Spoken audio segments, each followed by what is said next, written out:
Ambrosia, the food of the gods of ancient Greece. That was not what we think. This is what it was. The ancient Greeks, by giving their gods human characteristics, included the qualities, strengths, and weaknesses of humans, and so they considered it natural to have the need for food as well. The only difference is that the food intended for the gods ensured their immortality, and that is why the use of divine food by ordinary mortals was strictly forbidden. The ambrosia, food of the gods. Ambrosia was the food of the gods, as nectar was their drink. Before ambrosia was found, the gods only smelled the nettle of the victims. Initially, this food appeared at the birth of Zeus, flowing from the horn of Amalthea, and according to the Odyssey, written by Homer, the Peleus brought the ambrosia of Father Diamis in the Planctus, where one of them is always lost, but Zeus creates another to replace it. And in Odyssey 62-65 it says, in Rhapsody M, and no bird passes them by, but neither does the dove of Jupiter, the father carrying the ambrosia, and each time the slippery stone grabs from them, but to close the number, the father sends another. According to the poetess Miro of Byzantium, ambrosia was offered to Zeus when he was a child in Crete. The Pleiades and nectar to eagles, and Zeus defeated his father, made an eagle immortal, and took him to heaven. He made them heralds of the wild in winter. According to another myth mentioned by Proclus, Demeter prepared ambrosia and nectar for the immortals. Ambrosia ensures immortality. Originally, ambrosia signified immortality and was treated instead. They believed that just as man lived for food, so the gods were preserved immortal through ambrosia. However, through ambrosia, even common mortals become immortal.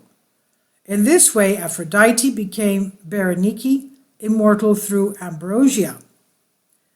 O Dione Cypri, you who are immortal than immortal, according to the human proverb, you enchanted Berenike, and I distilled ambrosia in her bosom.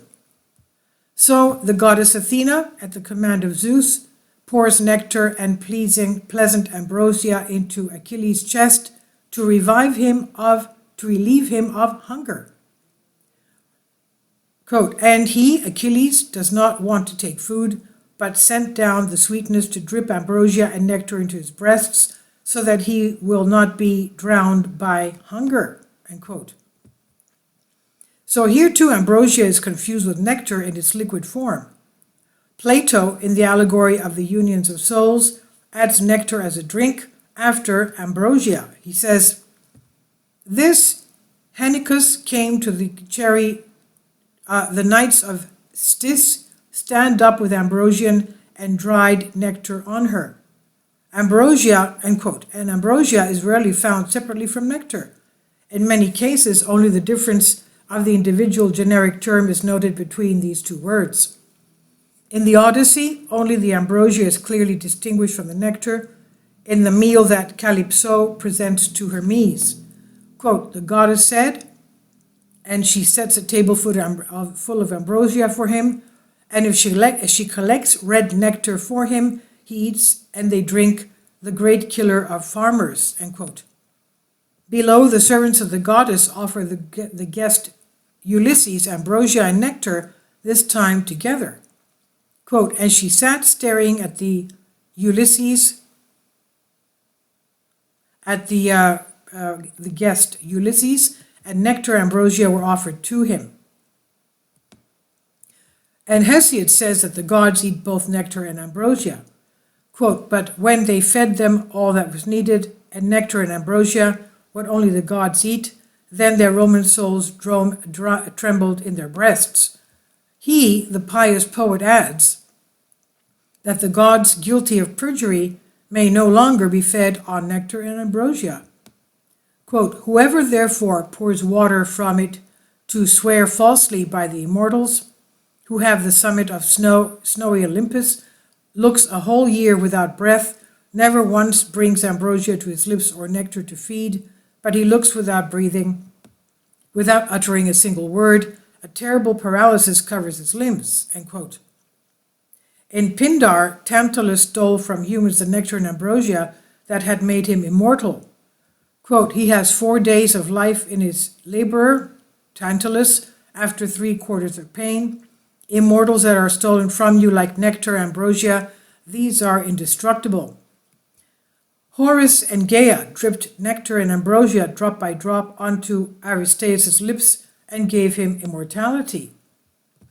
Quote, Eutronius, Oriasis, and Nelon, Felis under mothers are called Kachameni babies.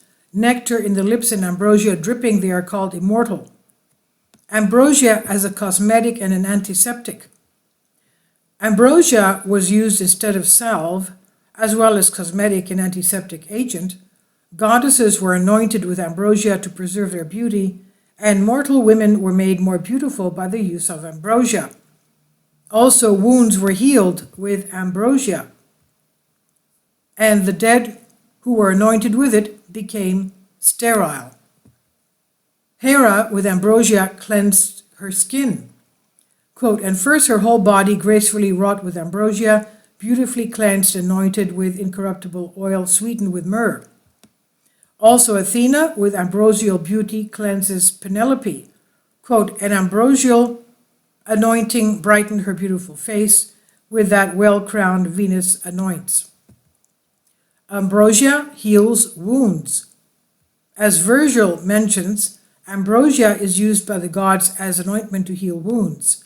Sarpedon's body is anointed with ambrosia to protect it from decay.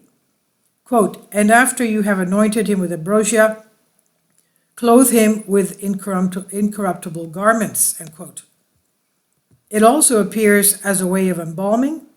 In the Iliad, it's mentioned that Thetis dripped nectar and ambrosia from the nose onto the corpse of Patroclus as antiseptics.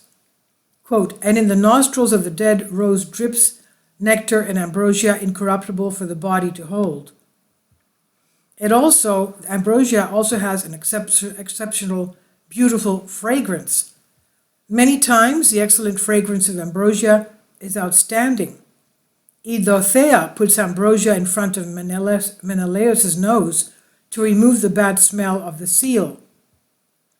Quote, we were suffocated by the medicated smell of heavy sea-fed seals, and who can sleep with the monster of the sea, but she saved us with a big breath. She put ambrosia in each of our nostrils, and the smell disappeared from the hull, end quote. The garden of Hesperides, the soul of ambrosia, the source of ambrosia. Some authors speak of the source of ambrosia in the garden of Hesperides. Obviously, this place is meant there were in the Odyssey, and Pelea brings ambrosia to Zeus, having to fly through the Planctus. Quote, having hanging stones and thundering towards them, the great wave of glaucousness in the sight of Amphitrite, the blessed gods called them these planks, and no bird passed them, but no doves, where they bring the ambrosia of Zeus the Father, end quote. And the horses of the gods fed on ambrosia. The newborn children of the gods had to be fed with nectar and ambrosia. Even the horses of the gods were fed with ambrosia. As herbaceous food, this indicates that they too participated in immortality. Quote, on her horse, Hera, the white-handed stopped. She spent them all around. She girds them with gloom, and an ambrosia leaf sprouted from Simeos to graze on. The other ambrosia was honey. Many connected the multi-meaning of the word ambrosia with the varied use of honey. Indeed, it seems that honey is hidden under the concept of ambrosia. Hymn to Hermes, 562. For Zeus, as a child, there are therefore two traditions. On the one hand, he was nourished by the Peleus with ambrosia and nectar, and on the other hand, by bees through honey.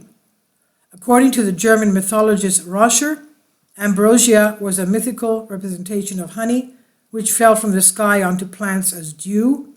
air honey, dew honey that is, and was therefore considered a heavenly or divine food.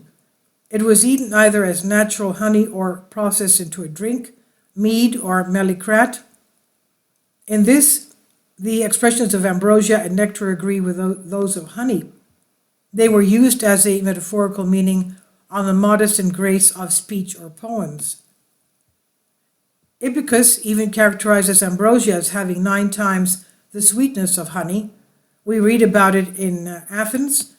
Ibycus and Physi, the ambrosia of honey by request, has sweetness.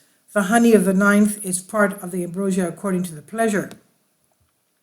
And finally, ambrosia was called in the religious ceremonies of the Sicyon from water, oil, and various fruits, as mentioned by Athenaeus. Ambrosia oil sharp, oil, and pancarpia. The phallic significance of ambrosia. Ambrosia has a purely phallic meaning. The gods diligently kept the ambrosia for themselves in order to preserve their immortality, and are jealous that it should not pass to common mortals, lest they also become immortal. Ambrosia is therefore the seed of life, hence reproductive sperm and regenerative water. Therefore, the ambrosia tree has the same meaning as Adam's tree and the rain tree, which are related to each other according to popular tradition, and is the most ancient and generally comprehensive personification, precisely because of the aforementioned double nature of ambrosia. And this I've translated for you from a Greek article. Please leave your comments. Thank you for your support. Kindly support my Patreon account. The daily posts are 5 videos daily, and they are totally different from what I have on my YouTube channel. Thank you so much for your support and that you find all my content so interesting. You'll find the Patreon account details in the description box below.